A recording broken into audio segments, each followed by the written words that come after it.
Khuddaka Nikāya, the Minor Collection Discourses, Sutta Nipāta, Sutta number 3.4, Sundarikabhāradvāja Sutta, the Brahmin Sundarikabhāradvāja. This is what I personally heard. Once, the Blessed One was staying near the bank of the river Sundarika. The Brahmin Sundarikabhāradvāja was busy engaged in his ritual of Agihutta, as he kept the sacrificial fire going by the bank of the Sundarika river. Having lit up the fire, the Brahmin then got up from it as he looked around in the four directions, wondering to whom he should offer the leftovers of the sacrificial cake. Then the Brahmin Sundarikabhāradvāja saw the Blessed One not far away from him, seated under a tree, having covered his head with his robe to protect it. And by taking the sacrificial cake in his left hand and the sacrificial water spout in his right hand, he went and approached the Blessed One. The Blessed One, upon hearing the footsteps of the Brahmin approaching, began uncovering his head. On seeing this, the Brahmin suddenly realized, "Oh, this recluse is one of those shaven heads. He is one of the shaven heads," and began thinking it is better to turn back. But soon enough, he started reflecting how there are Brahmins who also shave their heads, and he considered, "Why should I not approach and ask this good sir about his lineage and birth?"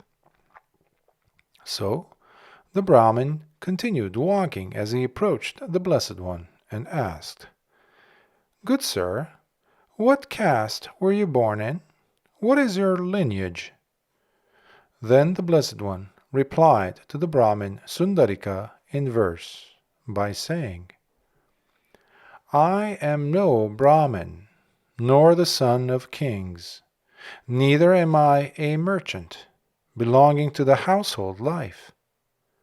But having come to know and fully understand the ways of ordinary people and their ignorance, I now continue living this life with nothing, roaming the world with wisdom in my heart. Donning the 3 robes and with the head shaved, I wander without a place to call my home, as I live this life, having become cool and quenched. Therefore, as I am not one looking for a certain type of people to call my own and spend my time with, you asking the question as to which caste I was born into or to which lineage I belong is in itself quite inappropriate and unfitting of a question, Brahmin. It is customary for Brahmins, friend, when meeting other people to ask if they too are Brahmins or not. If you claim to be a true Brahmin, while stating that I am not, then I shall question you on the ancient Saviti, otherwise known as the Gayatri Mantra, in its 3 lines and 24 syllables. Born as human beings, whether to warrior kingly families or Brahmins, what is it that seers or sages rely upon or hope for as they make their sacrifices and give offerings to the gods, as they go seeking a certain outcome while being in the world? For the one who has reached the end itself and attained to the highest knowing, if he were to receive such an offering, then surely that would be of much blessing to the one who is giving. Then, for sure, our offering here would indeed become fruitful, for we see in you someone who has the highest knowledge. For not having seen anyone like you before, we do not offer this sacrificial cake to anyone else except to you. In that case, Brahmin, you are now in the most suitable condition to approach, and perhaps you may truly find here the one who is indeed cooled and quenched, passionless, unperturbed, the wise one who has truly reached the end. Good Gautama, my heart very much wishes to make an offering by making you a sacrifice. Please instruct me on the proper manner in conducting it, so that I may gain the best results from this action. In that case, Brahmin, listen carefully, and I will instruct you, said the Blessed One.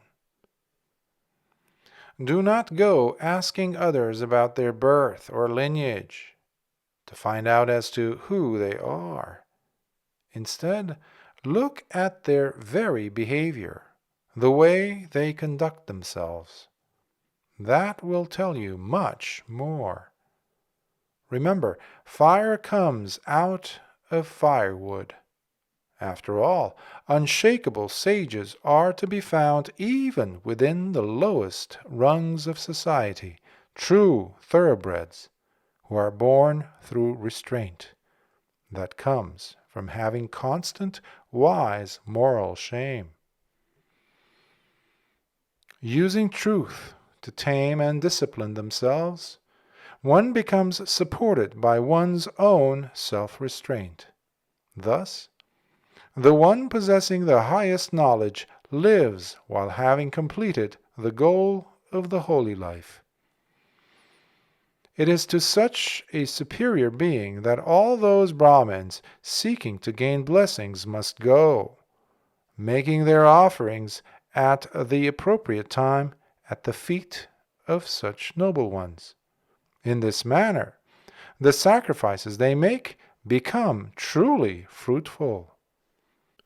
Those that give up sensual pleasures and go through life homeless, with their thoroughly restrained behavior and unblemished character, living their lives as straight as the shuttle, it is to such superior beings that all those Brahmins seeking to gain blessings must go, making their offerings at the appropriate time at the feet of such noble ones. In this manner, the sacrifices they make become truly fruitful. Those who, by guarding their sense doors, have freed themselves from the handcuffs of lust, just like the full moon is freed from the grip of Rahu, it is to such superior beings that all those Brahmins seeking to gain blessings must go, making their offerings at the appropriate time at the feet of such noble ones. In this manner, the sacrifices they make become truly fruitful. Traveling the world, they are always mindful, unsoiled wherever they are, neither cherishing nor trying to hold on to anything being experienced. It is to such superior beings that all those Brahmins seeking to gain blessings must go, making their offerings at the appropriate time at the feet of such noble ones. In this manner, the sacrifices they make become truly fruitful. The Tathagata, having given up sensual pleasures, wanders thus, unsoiled and victorious wherever he goes, having directly known and realized it himself, the very end of birth and death. As the epitome of being utterly quenched and cooled, he is like a deep, cool pond, the Tathagata, the ideal receiver of the sacrificial cake. With equals he is equal, yet remains far removed from those who are unequal to him.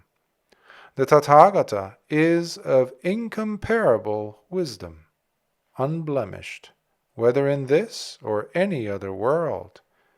Indeed, it is the Tathagata, the ideal receiver of the sacrificial cake, in whom there cannot be found any evil or cunningness, who dwells without delusion, conceit, or possessiveness. Such a true Brahmin is desireless, for he has pulled out greed and anger from their roots, and thus become extinguished. And having abandoned the stain of grief from his heart, indeed it is the Tathagata, the ideal receiver of the sacrificial cake. With all the mind's fixations relinquished, he has nothing to take up nor call his own, whether in this world or anywhere beyond. Indeed, it is the Tathagata, the ideal receiver of the sacrificial cake.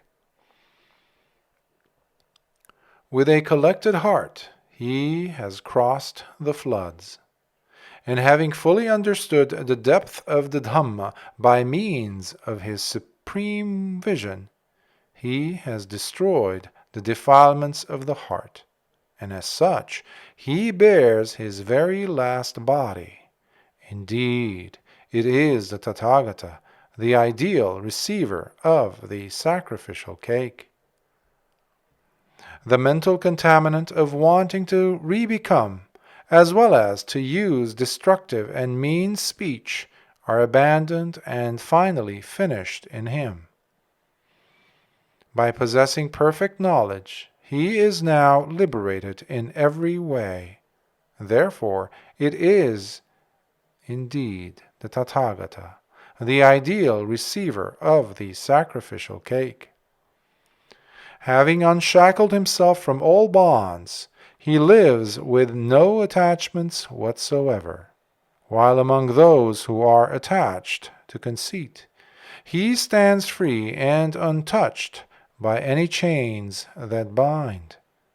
And having fully understood the nature of suffering itself in all its aspects, with its sphere of function and foundation, indeed it is the Tathagata, the ideal receiver of the sacrificial cake. No more supported by any hopes or expectations, experiencing only the reality of seclusion, he has gone far beyond the confines of any views, doctrines, or ideas adhered to and followed by others. And with no more objects to identify with or lean on, he rests in serene tranquility. Indeed, it is the Tathagata, the ideal receiver of the sacrificial cake. Whether above or below, whatever phenomenon there might be, there now remains nothing, for he is over and done with all things, having fumigated and cleared them all through his penetrative understanding. In this way, he remains at peace, having ended that primal drive to want to grab, and thereby gained freedom. Indeed, it is the Tathagata, the ideal receiver of the sacrificial cake. Seeing the end of the fetter of birth, with lust having been thoroughly uprooted and without any remainder, he is the one called pure, undefiled, stainless, and flawless. Indeed, it is the Tathagata, the ideal receiver of the sacrificial cake. Not seeing any signs of a substantial or independent self anywhere, his mind has come to a unified coherence, thoroughly collected and stilled. With no more movements taking place, he continues undeterred, the embodiment of kindness, having let go of all doubts and uncertainties. Indeed, it is the Tathagata, the ideal receiver of the sacrificial cake. With no delusion left, with true understanding and penetrative insight, he sees through all things with the highest clarity, while carrying along his final body. Having reached full awakening, he now enjoys the supreme bliss of ultimate safety. This, after all, defines the real meaning of purity for beings. Indeed, it is the Tathagata, the ideal receiver of the sacrificial cake. For certain, I now see how my offering is to become a true offering indeed. I find myself to be fortunate beyond measure, for I have come across a genuine teacher with such vast knowledge. Let Mahabrahma himself be my witness as I make this offering of the sacrificial cake to you. Kindly accept and enjoy it, O Blessed One. It is inappropriate for me, Brahmin, to eat food that has been chanted over with mantras and spells. After all, this itself is not the teaching of the noble ones who have the eyes to see. Thus, food gained by reciting verses or spells is not suitable for Buddhas to consume. And so long as this principle remains across endless time, the awakened ones will adhere to it and live by it. But instead, you may offer the Tathagata other kinds of food or drinks, which we could consume. That way, you will truly benefit by having made your offering to someone who has destroyed the mental contaminants and overcome all doubts. For it is such a rare person indeed, the true field of merits, who is to be sought after by those wanting to make offerings. It is such a gain, such a wonderful opportunity for me to have come to see and meet the Blessed One, while at the same time learning from him as to whom gifts of offering should be appropriately made.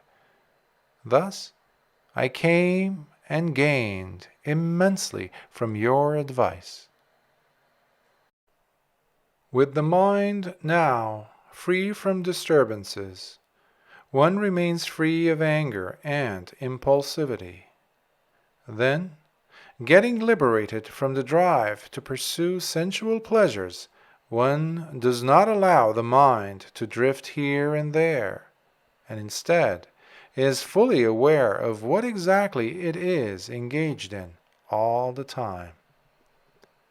Having removed existing boundaries and gone beyond all mental limitations, one tames oneself and thus comes to finally understand the process of rebirth and death. Such a sage who is well accomplished in his virtuous character truly is worthy of honor and of the best offerings to be placed at his feet. By training in the instructions given, and thus having removed the conceit in one's heart, one comes to offer homage with clasped hands at the heart, bowing in veneration, offering wholeheartedly whatever one can with food and drinks. It is in this way that your gifts become fruitfully rewarding. Truly, the Buddha, in whose presence I now stand, is the sublime and ideal receiver of the sacrificial cake. For you are the incomparable field of merit, since whatever offerings are brought to your presence become fruitfully rewarded, granting the giver many merits indeed. Then the Brahmin, Sundarikabhāradvāja said to the Blessed One, "It is excellent, Master Gautama. It is marvelous, O Blessed One. The Blessed Lord has clarified the Dhamma for me in many ways, as though he were to turn upright what had been turned upside down, revealing what was hidden, showing the way to one who was lost, holding up a lamp in the dark for those with eyesight to see. Bhante, I go to the Blessed One for refuge, and to the Dhamma, and to the Sangha of bhikkhus. Bhante, may I receive the going forth, by being granted the higher ordination in the presence of the Blessed One."